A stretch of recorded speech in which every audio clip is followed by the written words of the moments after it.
नमस्कार, हम स्वागत करते हैं आपके अपने YouTube चैनल ज्ञान सर ऑनलाइन क्लास में। आइए आज हम लोग पढ़ते हैं बायोलॉजी के अंतर्गत न्यूट्रिशन चैप्टर, लाइफ प्रोसेस के अंतर्गत न्यूट्रिशन चैप्टर है पोषण। ये क्लास 10th के अंतर्गत उसमें है फोटोसिंथेसिस। अभी आप देखें कि इससे संबंधित कुछ और भी अन्य टॉपिक्स पिछले वीडियो में थे। हम लोग प्रकाश संश्लेषण से संबंधित चीजों को अध्ययन करेंगे। वह प्रक्रिया जिसमें पेड़ पौधे सूर्य से प्रकाश, अब सूर्य से प्रकाश जरूरी नहीं है, अन्य स्रोतों से प्रकाश मिल सकता है। सूर्य से प्रकाश, भूमि से जल, कोई जरूरी नहीं है। आप कभी कभी देखेंगे भूमि से जल नहीं बल्कि जड़ से जल ग्रहण कर लेते हैं। जड़ के माध्यम, भूमि भी जल होता है तो जड़ के माध्यम से ऊपर जाता है, ठीक है। जाइलम फ्लोएम उसमें काम करता है तो जाइलम में जल जाता है। तो पत्तियों से क्लोरोफिल, इसमें पत्तियों में क्लोरोप्लास्ट होता है, क्लोरोप्लास्ट में क्लोरोफिल होता है, ठीक है। और वायुमंडल से CO2, वायुमंडल में CO2 है, ठीक है, ग्रहण करके भोजन बनाते हैं। इस प्रक्रिया को प्रकाश संश्लेषण कहते हैं। इस प्रक्रिया को प्रकाश संश्लेषण कहते हैं। तो प्रकाश संश्लेषण किसे कहते हैं? वह प्रक्रिया जिसमें पेड़ पौधे सूर्य से प्रकाश, भूमि से जल, पत्तियों से क्लोरोफिल, वायुमंडल से कार्बन डाइऑक्साइड ग्रहण करके भोजन बनाते हैं। इस प्रक्रिया को प्रकाश संश्लेषण कहते हैं। माने क्या क्या चीज मिलकर बनाते हैं? बोलो। वायुमंडल से क्या बनाते हैं? सब लोग बोलने का प्रयास कीजिएगा। वायुमंडल से क्या आता है? और जल, जड़, भूमि से क्या आता है? जल, भूमि से जल, वायुमंडल से CO2। और बताइए पत्तियों में क्या होता है? क्लोरो। उससे क्या, सूर्य से क्या आता है? प्रकाश। मिलकर भोजन बनाते हैं। इस प्रक्रिया को हम लोग प्रकाश संश्लेषण कहते हैं। आइए इससे अन्य भी तथ्य है। पौधों का भोजन पत्तियों में बनता है, इसलिए पत्तियों को पौधों का रसोई घर कहते हैं, किचन हाउस कहते हैं, किचन कहते हैं, ठीक है। प्रकाश, ये सब तो ठीक है, तो सब कोई पढ़ लेगा, पढ़ा देगा। ये सब थोड़ा सा मिलना मुश्किल होता है, इसको समझने का प्रयास कीजिए। हाँ, प्रकाश संश्लेषण की इकाई क्या होती है? तो प्रकाश संश्लेषण की इकाई क्लोरोफिल होता है। अब क्यों? कि क्लोरोफिल के उपस्थिति के बिना प्रकाश संश्लेषण की प्रक्रिया नहीं हो सकती है, ठीक है। इसलिए क्लोरोफिल को एक यूनिट माना जाता है, इकाई मानी जाती है। प्रकाश संश्लेषण प्रक्रिया सर्वाधिक किस रंग में होती है? तो देखिए लाल रंग, यहाँ पे नीला रंग भी हो सकता है, लाल या नीला दोनों में, ठीक है। लाल या नीला दोनों में, लाल या नीला रंग में होता है। प्रकाश संश्लेषण की प्रक्रिया सर्वाधिक होता है, सबसे अधिक प्रकाश संश्लेषण की प्रक्रिया। आप 7 रंग लो और 7 रंग को अलग अलग करके रखिए और उसमें अलग पौधे लगाए, सेम पौधे, तो आप देखेंगे लाल या नीला रंग के प्रकाश का जो है, उसमें जो लाइट लगा कर रखे या वेपर लाइट, तो उसमें जो पौधा है वो ज्यादा उसका प्रोग्रेस दिखाई देगा। इसका मतलब कि प्रकाश संश्लेषण की प्रक्रिया सर्वाधिक लाल रंग या नीला रंग में होता है। लेकिन प्रकाश संश्लेषण की प्रक्रिया न्यूनतम जो होती है सबसे, वो हरे रंग के प्रकाश में होती है, हरे रंग के प्रकाश में। समीकरण देखिए, कार्बन डाइऑक्साइड जल लिए तो इसको हल्के तो ग्लूकोज बना, और ऑक्सीजन और जल निकला। इसमें ये तो प्रकाश संश्लेषण एक प्रकार की उपापचयी प्रक्रिया, एनाबोलिक ना, मेटाबॉलिज्म नहीं है बल्कि एनाबोलिक है ना, एनाबोलिक प्रक्रिया है। अब प्रकाश संश्लेषण प्रक्रिया की कच्ची सामग्री क्या है? कच्ची सामग्री यानी आवश्यक घटक। प्रकाश की प्रक्रिया की कच्ची सामग्री मतलब इधर वाले में क्या है? कार्बन डाइऑक्साइड, जल, सूर्य का प्रकाश, क्लोरोफिल, ये कच्ची सामग्री है, रॉ मटेरियल है। प्रकाश के घटक क्या है? तो घटक यही है, कार्बन डाइऑक्साइड, जल, सूर्य का प्रकाश और क्लोरोफिल, ये कंपोनेंट है। अब प्रकाश संश्लेषण के उत्पाद क्या है? तो प्रकाश संश्लेषण के उत्पाद ऑप्शन के अनुसार मारना। वैसे कहीं ग्लूकोज देता है, कहीं कार्बोहाइड्रेट देता है, तो ग्लूकोज कार्बोहाइड्रेट, कहीं के जल देता है तो जल, यहाँ पे ऑक्सीजन भी रहता है, तो देखिए ऑक्सीजन को टिक कीजिएगा वहां पे। क्यों? क्योंकि जल जो निकलता है वो वाष्प के रूप में पत्तियों के वातावरण से उड़ जाता है, वो वेपर के रूप में, वाष्प गैस के रूप में, भाप गैस के रूप में। तो इसमें ऑक्सीजन को टिक करने का प्रयास कीजिएगा। इसमें ऑक्सीजन अंतिम उत्पाद है। अगर ऑक्सीजन है तो ग्लूकोज या कार्बोहाइड्रेट को टिक कीजिएगा।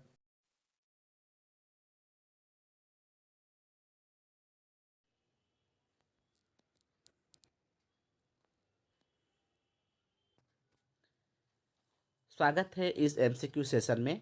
आइए, अभी हम लोग प्रकाश संश्लेषण के बारे में अध्ययन किए। अब हम लोग प्रकाश संश्लेषण से संबंधित MCQ का अध्ययन करेंगे। प्रकाश संश्लेषण की क्रिया में कौन सी गैस छोड़ी जाती है? MCQ के से पहले कुछ फैक्ट्स हैं, उससे देखने के एक बार देख, एक नज़र में देख लेंगे हम लोग।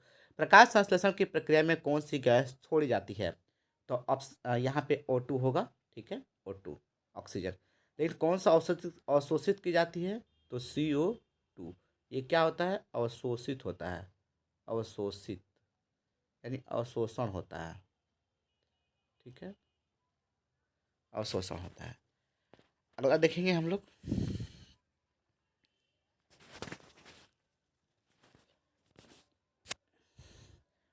थर्ड नंबर, सेकेंड नंबर तो हो ही गया था।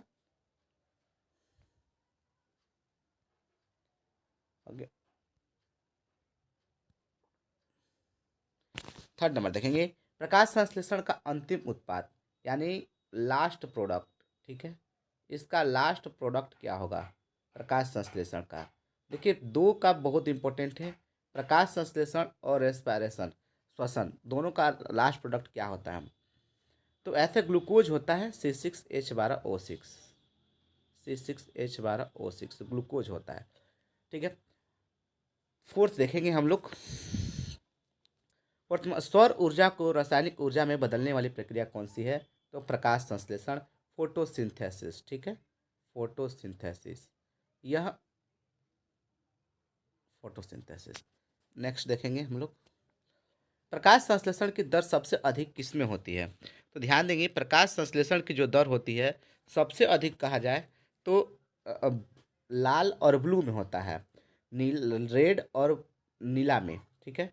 तो याद रखेंगे हम लोग कहाँ होता है, रेड और नीला में होता है, खास करके रेड और ब्लू में, ठीक है, रेड और ब्लू में खास करके होता है।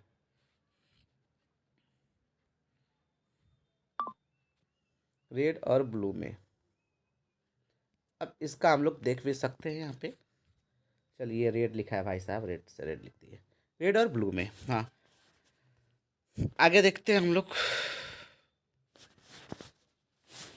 प्रकाश संश्लेषण की दर सबसे अधिक किस रंग में होती है। तो आपको पता चल गया होगा कि यहाँ पर हम लोग देख चुके हैं,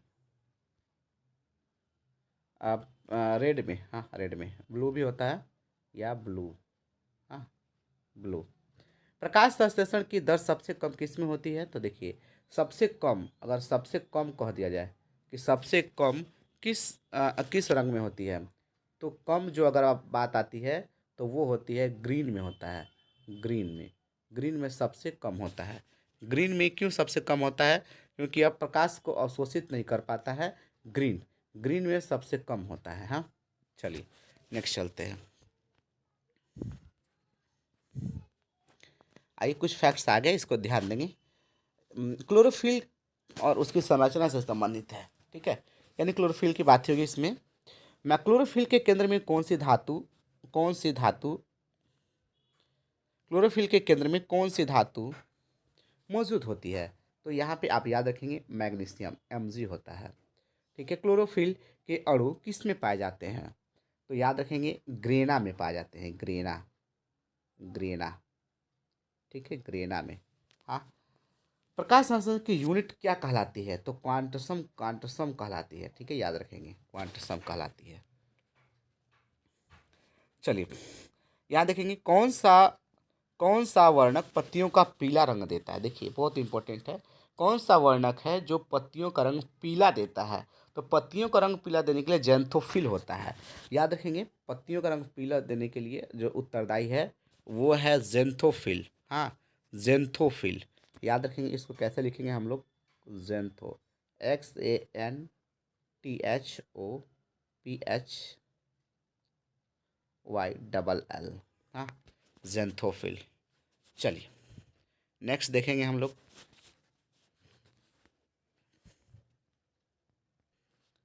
अगला है बैंगनी और नीले रंग देने वाले वर्णक कौन है। बैंगनी और नीला रंग देने वाला वर्णक एंथोसाइनिन है, याद रखेंगे एंथोसाइनिन है, एंथोसाइनिन।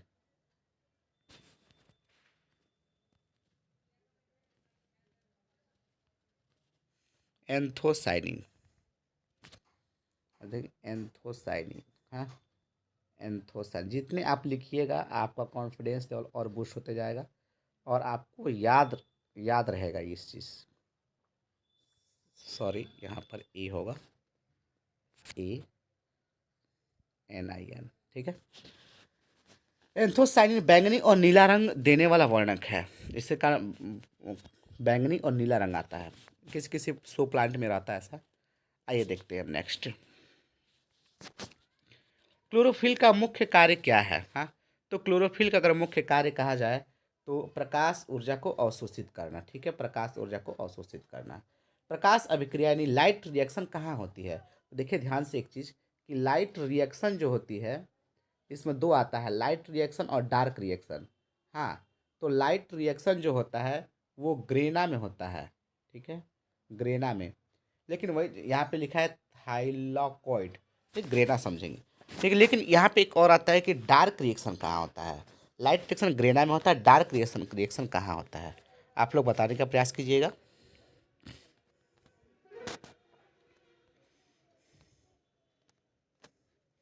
अच्छा, देखिए यहाँ पे दिया डार्क रिएक्शन कहाँ होती है, तो एस्ट्रोमा में होता है। याद रखिए, डार्क रिएक्शन कहाँ होता है, एस्ट्रोमा में होता है, एस्ट्रोमा में होता है। यानी क्लोरोप्लास्ट का मुख्य कार्य का प्रकाश संश्लेषण। क्लोरोप्लास्ट का कौन सा भाग अंधेरे में भी कार्य करता है, कमेंट बॉक्स में कमेंट कीजिए। क्लोरोप्लास्ट का कौन सा भाग अंधेरे में भी कार्य करता है।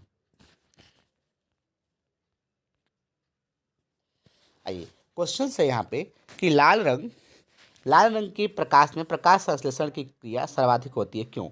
क्योंकि पौधों में मौजूद क्लोरोफिल पिगमेंट लाल रंग की प्रकाश को सबसे अधिक और प्रभावी ढंग से अवशोषित करती है, इसीलिए। ठीक है, नेक्स्ट देखेंगे।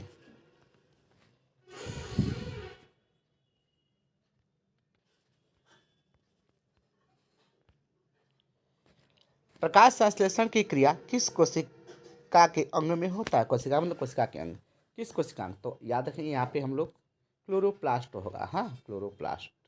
जितना लिखेंगे आपको बेहतर रहेगा, तो जितना जल्दी याद होता है साहब उतना जल्दी भूल जाते हैं आप लोग। क्लोरोप्लास्ट, ये ऐसे है क्लोरोप्लास्ट। नेक्स्ट देखेंगे, प्रकाश संश्लेषण के लिए कौन सी गैस आवश्यक है? तो वायुमंडल से CO2 की जरूरत है आपको। ठीक है, चलिए। क्लोरोफिल में केंद्रीय धातु परमाणु कौन सा है? वैसे ये मैग्नीशियम को कहना चाहता है। नेक्स्ट देखिए, प्रकाश संश्लेषण की प्रकाश अभिक्रिया कहाँ होती है? एस्ट्रोमा, ग्रेना, साइटोप्लाज्म, केंद्रक। बताएंगे आप लोग कि लाइट रिएक्शन कहाँ होती है। पिछले क्वेश्चंस में बताए होंगे हम लोग लाइट रिएक्शन कहाँ होता है। ठीक है, कमेंट बॉक्स में कमेंट कीजिए। और डार्क रिएक्शन कहाँ होता है? डार्क रिएक्शन एस्ट्रोमा में होता है, लाइट रिएक्शन ग्रेना में होता है। प्रकाश संश्लेषण के दौरान प्रकाश ऊर्जा को किसमें बदलते हैं? ऑप्शन ए है यांत्रिक ऊर्जा, रासायनिक ऊर्जा, उष्मा ऊर्जा, विद्युत ऊर्जा। पौधे प्रकाश संश्लेषण के दौरान प्रकाश ऊर्जा को रासायनिक ऊर्जा में बदलने का काम करते हैं। याद रखेंगे, केमिकल एनर्जी में बदलेंगे वो, केमिकल एनर्जी में, केमिकल एनर्जी में। नेक्स्ट देखते हैं, कौन सा वर्णक प्रकाश ऊर्जा को अवशोषित करता है? Carotenoids, chlorophyll, phycocobilins, anthocyanin. कौन सा वर्णक? वर्णक मतलब रंग होता है। यहाँ पे कौन सा क्लोरोप्लास्ट का, पत्तियों में क्लोरोप्लास्ट होता है, उसमें कौन सा रंग है जो हरित लवक है, क्लोरोप्लास्ट सॉरी पिगमेंट है जो प्रकाश ऊर्जा को अवशोषित करता है? क्लोरोफिल। तो याद रखिए क्लोरोफिल ही होगा, chlorophyll, option number B. Next देखेंगे, प्रकाश संश्लेषण की प्रक्रिया में कौन सा प्रकाश सबसे अधिक प्रभावी होता है? तो आपको बताया गया है हरा, ऑप्शन ए हरा, बी पीला, सी लाल नीला, डी बैगनी। तो याद रखेंगे रेड होता है, रेड और प्लस ब्लू दोनों। ठीक, ये रिपीटेड क्वेश्चन है। प्रकाश संश्लेषण में पानी के अणु के टूटने की प्रक्रिया क्या कहलाती है? देखिए, पानी के अणु के टूटने की प्रक्रिया क्या कहलाती है? तब फोटो इसमें जल अपघटन लिखा हुआ है। ऑप्शन ए है अपचयन, ऑप्शन बी है फोटोलाइसिस, ऑप्शन सी ऑक्सीकरण। ऑक्सीकरण ऑक्सीजन का संयोग होता है, कार्बोनीकरण कार्बन होता है। तो ये वाला ऑप्शन, ये वाला गलत है, ये भी गलत है और ये भी गलत है, और ऑप्शन नंबर बी सही है।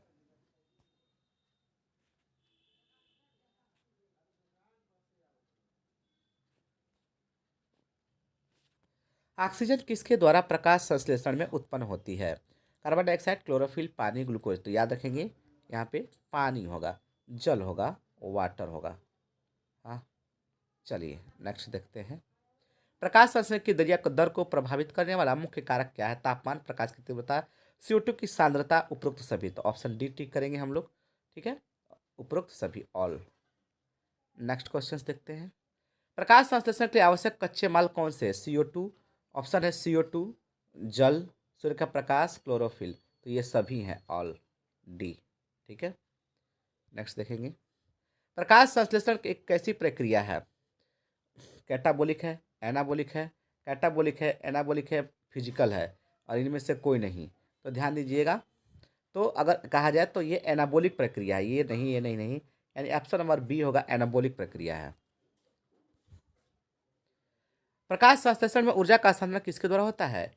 Option A ADP, option B DNA, ATP और डी आरएनए। तो याद रखेंगे ऑप्शन नंबर सी होगा ATP, option number C adeno triphosphate. ठीक है, नेक्स्ट, प्रकाश संश्लेषण के लिए सबसे कम प्रभावी प्रकाश का रंग कौन सा है? तो लाल लेना तो अधिक प्रभावी, तो हरा होगा। ठीक है, ये होगा आपको हरा, ग्रीन होगा, ग्रीन जो लाइट होता है। चलिए देखते हैं, प्रकाश संश्लेषण के दौरान कौन सी गैस बाई प्रोडक्ट के रूप में निकलती है? तो बाई प्रोडक्ट के रूप में ध्यान दीजिएगा, ऑक्सीजन गैस निकलती है। ठीक है, बाई प्रोडक्ट जब भी पूछेगा तो ऑक्सीजन गैस होगा। हाँ, बाई प्रोडक्ट जब भी पूछेगा तो ऑक्सीजन होगा। नेक्स्ट देखेंगे, प्रकाश संश्लेषण के दौरान कौन सी गैस बाई प्रोडक्ट के रूप में निकलती है? तो ऑक्सीजन, रिपीटेड क्वेश्चन है, ऑक्सीजन। ठीक है, धन्यवाद।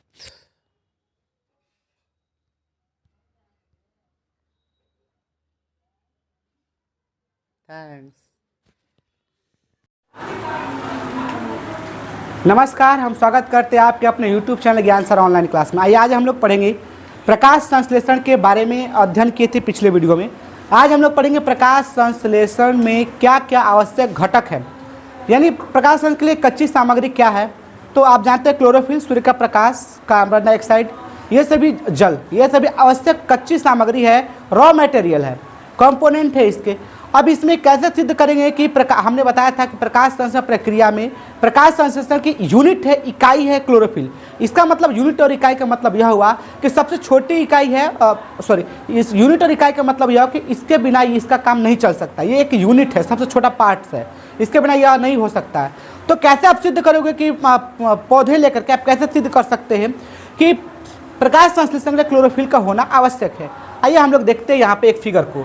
यह आपका है पत्ती, पत्ती में क्रोटन का पौधा लेना है।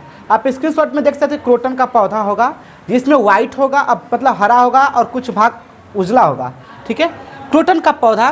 ठीक है, इसको एल्कोहल में उबालना है, एल्कोहल में उबालना है, एल्कोहल शराब थोड़ा सा गर्म कर देना है। इसको स्प्रिट लैंप है, गर्म करके इसको उबला रहेगा, इसमें डाल देना है। फिर इस पर निकाल के इसको पत्ती में एक थाली है और इसमें आयोडीन की घोल रहेगा, उस आयोडीन की घोल में इसको डालेंगे, या पत्ती पर आयोडीन डालिए, दोनों एक ही चीज़ है। पत्ती पर आयोडीन डालिए या आयोडीन के घोल में इसको डालिए, कुछ गाढ़ा नीला रंग परिवर्तित हो जाएगा। इससे यह पता है कि क्लोरोफिल होने का आवश्यक है। सुनो यहाँ पे बच्चा, अब देखेंगे हम लोग यहाँ पे कैसे सिद्ध करेंगे प्रकाश संश्लेषण के लिए क्लोरोफिल का होना आवश्यक है। प्रकाश संश्लेषण के लिए क्लोरोफिल का होना आवश्यक है। इसके लिए क्रोटन की एक चित्तीदार पत्ती ले।